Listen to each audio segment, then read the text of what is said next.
com lágrimas de amor. Capítulo 1. O convite é de graça. Vinde, pois, e arrazoemos, diz o Senhor.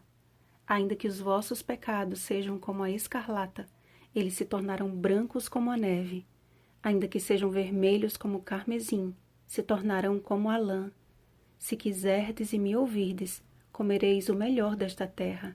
Mas se recusardes e fordes rebeldes, sereis devorados à espada, porque a boca do Senhor o disse. Isaías capítulo 1, versículos 18 ao 20. Você já recebeu um convite e descobriu que tinha que pagar por ele? Situações embaraçosas podem derivar de um convite desses. Imagine que você seja convidado a uma festa de aniversário. E em uma ocasião como essa, geralmente levamos um presente para o aniversariante. Mas pode acontecer de esquecermos o presente em casa, ou até mesmo não estarmos em condições financeiramente favoráveis para comprar o presente. Ora, o máximo que costumamos ouvir é: não se preocupe, o importante é a sua presença. Ou então nos tornamos alvos de comentários como: nossa, fulano nem para me dar uma lembrancinha. Agora imagine se à porta da festa estivesse um segurança impedindo a entrada de todo aquele que chegasse de mãos vazias. Seria um absurdo, não seria? No mínimo você se sentiria magoado porque quem lhe convidou não desejava sua companhia, mas o que você poderia lhe dar. E quando acontece o contrário?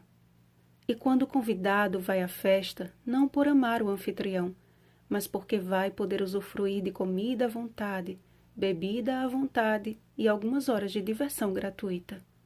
Um quadro assim já não é tão absurdo de se imaginar, não é verdade? Multidões têm dito aceitar o convite do Senhor não por amá-lo, mas esperando receber em troca todas as bênçãos desejadas. O real objetivo do terno convite do Salvador tem sido desvirtuado por aqueles que se dizem seus convidados. A palavra arrazoar significa apresentar razões, como arrazoar a causa perante o juiz. O versículo nos coloca dentro de um contexto jurídico e nos mostra como funciona a justiça divina. Ainda que pensemos ter ido tão longe, ainda que nossa imagem esteja jogada na lama, ainda que pensemos não haver solução e nem tampouco perdão, Deus, o juiz justo, nos oferece um alvejante para nossos pecados. É como se você comparecesse perante um juiz de direito para receber uma sentença e ele lhe dissesse: não se preocupe, eu vou pagar a sentença por você e vou limpar a sua ficha na justiça. Pode ir, você está livre. Mas para que você precisasse comparecer diante de um tribunal, alguma regra precisou ser quebrada. As leis existem para reger a sociedade e criar meios de coibir a criminalidade. Se com leis em vigência ainda existem tantas mazelas, imaginem um lugar em que elas não existam. Seria um completo caos. Sempre que recorremos ao perdão de Deus com sincero arrependimento, Ele abre as páginas do nosso livro e apaga as nossas transgressões. Então, uma vez perdoados, perdoados para sempre, certo? Dos pecados confessados, sim. Aqueles pecados não mais nos condenam. Entretanto, a ordem que se segue é: vai e não peques mais. João capítulo 8, versículo 11. Quando um filho tem o costume de ficar cometendo o mesmo erro repetidamente, por mais que a mãe o perdoe, cometendo ele o mesmo erro, certamente ouvirá: mas de novo, meu filho. Com Deus não é assim. Ele apaga e esquece. Quer dizer que ele opera em si uma autoamnésia? Não, amados. Quer dizer que Deus escolhe esquecer os nossos pecados. E quando caímos no mesmo erro novamente, Ele nos diz a mesma coisa: ainda que os vossos pecados sejam como a escarlata, eles se tornarão brancos como a neve. Então isso nos autoriza a viver pecando porque Deus sempre nos perdoa? De forma alguma. O convite do Senhor é claro: se quiserdes e me ouvirdes, isto é, se aceitarmos viver o padrão divino. Senão, só há a segunda opção, que é aceitar os resultados do pecado. Mas se recusardes e fordes rebeldes, sereis devorados à espada. E que padrão divino é esse, afinal? Cristo explicou quando reforçou o convite celeste. Vinde a mim, todos os que estáis cansados e sobrecarregados, e eu vos aliviarei. Tomai sobre vós o meu jugo, e aprendei de mim, porque sou manso e humilde de coração, e achareis descanso para a vossa alma, porque o meu jugo é suave e o meu fardo é leve. Mateus capítulo 11, versículos 28 ao 30. Tomar o jugo de Cristo e dele aprender faz parte do convite da graça. Não se trata de uma imposição, mas de um presente dado a todo aquele que aceita este convite. Há mais ou menos 20 anos eu conheci a verdade e há 17 fui batizada. Mas somente há pouco mais de 3 anos tive um real encontro com Jesus. O Senhor começou a me impactar com sonhos e provações que abriram os meus olhos para algo que eu ainda não tinha me dado conta. Eu dizia servir a Deus e nem ao menos o conhecia. E a partir daí, dei início a uma jornada incrível que tem me levado para mais perto do meu Redentor a cada dia. Então, Deus me chamou a compartilhar esta experiência. Foi o começo de um grande desafio para mim. Diante das atividades do dia a dia, muitas vezes foram negligenciados os momentos a sós com Cristo. Eu não andava tranquila. Era como se sempre carregasse um grande fardo. E a volta de Cristo, ao invés de ser a minha grande esperança, era o centro de minha angústia.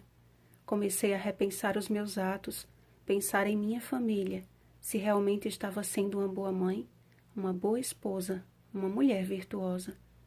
O Espírito Santo começou a indicar as minhas falhas, os meus pecados acariciados e até mesmo coisas que fazemos em nosso cotidiano que não imaginamos que ofendam a Deus. Foi então que decidi me entregar inteiramente nos braços do Senhor, pedir perdão e clamar por sua orientação. E Jesus me concedeu um presente valioso. Iniciei uma jornada espiritual de 21 dias, 21 dias de poder do pastor Otoniel Ferreira, onde fui desafiada a escrever cartas minhas para Jesus e cartas de Jesus para mim. Podem acreditar, este método mudou a minha vida e as páginas de minha história. Como eu ainda não conhecia Jesus de fato, ele cuidou em se apresentar para mim, dizendo: Sei o que se passa contigo. Já estive neste mundo e passei por tantos sofrimentos, mas eu lhe dei de presente a minha própria vida. Por isso, filha querida, a minha graça te basta. Neste momento, basta apenas que saiba que eu estou contigo, que estarei lendo e ouvindo cada uma de suas petições. Não esqueça que eu te amo com toda a minha vida. Com lágrimas de amor, Jesus. Até então, não senti nada de sobrenatural acontecer. Nenhum poder saiu daquelas palavras. Mas o Espírito Santo estava iniciando uma obra que eu não guardaria só para mim, já que é um ministério dado pelo Senhor, que é a resposta de outra de suas cartas, que a seu devido tempo você terá a oportunidade de ler. A proposta de Cristo nesta primeira carta era a de se apresentar. Era como se ele quisesse me dizer: Olá, filha, eu sou aquele que lhe salvou, e por mais que você tenha lutas e dificuldades neste mundo, eu passei por coisas muito piores, por amor a você e para que um dia você tenha vida plena. Eu estava como uma dracma perdida dentro de casa. Pensava que por estar na igreja, trabalhar na igreja e dizer ser da igreja já era o bastante. Ora, uma dracma não tem discernimento para saber que está perdida, mas ainda assim, mesmo sem pedir, mesmo presa à ideia de salvação por obras, Deus a procura, a encontra e faz uma festa. Ou qual a mulher que, tendo 10 dracmas, se perder uma, não acende a candeia, varre a casa e a procura diligentemente até encontrá-la? E, tendo-a achado, reúne as amigas e vizinhas, dizendo: Alegrai-vos comigo, porque achei a dracma que eu tinha perdido. Lucas capítulo 15, versículos 8 e 9. Acompanhem comigo um comentário do pastor Morris Venden sobre esta parábola. Note que, ao invés de estar perdida nas montanhas ou no deserto, essa moeda estava perdida dentro de casa. A dracma nem mesmo sabia que estava perdida. Contudo, sua proprietária sabia melhor e a procurou até achar. Ela então ofereceu uma festa para celebrar o achado da moeda. Jesus novamente ressaltou o fato de que o valor de uma alma jamais pode ser subestimado aos olhos do céu. Cristo espera que nos apresentemos a Ele da maneira como estamos, que depositemos aos seus pés o nosso eu pecaminoso, que confiemos no seu agir. Então assim, e só assim, Ele se revelará a nós como Cordeiro de Deus, que tira o nosso pecado e que alveja a nossa vida com o seu sangue purificador. Ele se apresentará como um Deus de amor, pronto para nos perdoar, pronto para nos amar, pronto para nos conduzir. Faça isso agora mesmo. Não perca o tempo que eu perdi. Apresente-se a Deus da maneira que você está. Diga a Ele: Senhor, não sou digno do teu amor, não sou digno do teu perdão, mas ainda assim, em nome do teu Filho amado, eu aceito o teu convite e eu te peço que tenhas misericórdia de mim e que me faças enxergar os teus desígnios para a minha vida. Simples assim, mas é só o começo de uma jornada diária que nos levará para uma vida sem fim. Observação: este livro foi escrito no ano 2017.